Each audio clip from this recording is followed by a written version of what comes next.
Social Security benefits are not always subject to taxation, but they may be taxable if the sum of the individual's income plus tax-exempt interest plus half of the Social Security benefits exceeds the base amount.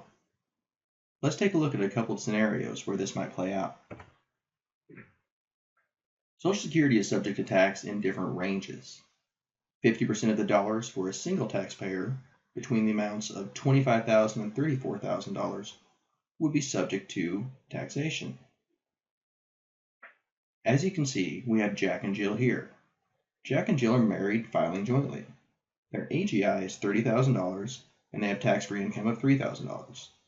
Social Security paid them $20,000 this year, and we need to figure out what portion of that Social Security benefit might be subject to tax. Basically, what we need to do here is figure out their modified adjusted gross income plus half of the Social Security benefit. Jack and Jill have an AGI of $30,000, so $30,000 plus their tax-free income of $3,000 gives us $33,000. Their $20,000 in Social Security benefits, half of that, $10,000, in addition to the $33,000 we've just calculated, gives us a total of $43,000 for their modified adjusted gross income. When we look up at the table, we can compare those thresholds. $43,000 minus $32,000 gives us $11,000. So they are in the married filing, or the married taxpayer bracket. $32,000 to $44,000 is what we are looking at.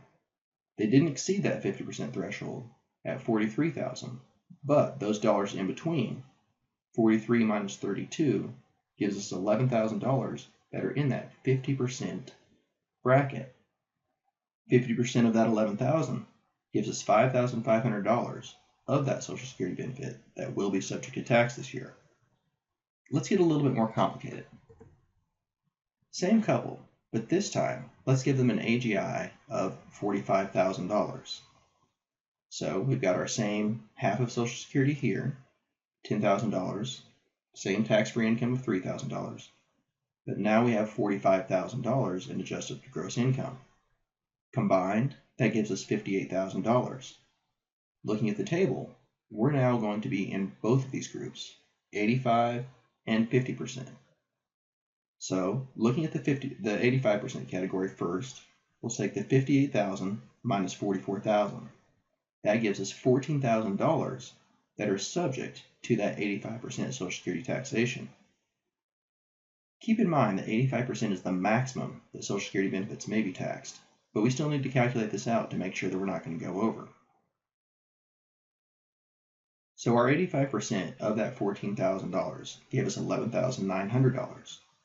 We also have another $12,000 in that 50% range, 32 to 44. Half of $12,000 gives us $6,000.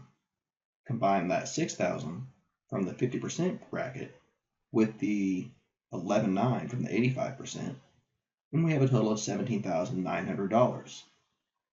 So what we did last time, we would have stopped right here and said, okay, $17,900 of your Social Security benefit will be subject to taxation. But the maximum amount of the Social Security benefit that may be taxable is 85%. So we need to double check. We're going to take 85% of their Social Security benefit, $20,000, and we find that that is $17,000. Because $17,000 is less than $17,900, we know that we've already reached the max. So instead of $17,900 being subject to taxation, it's actually only going to be $17,000 for this couple.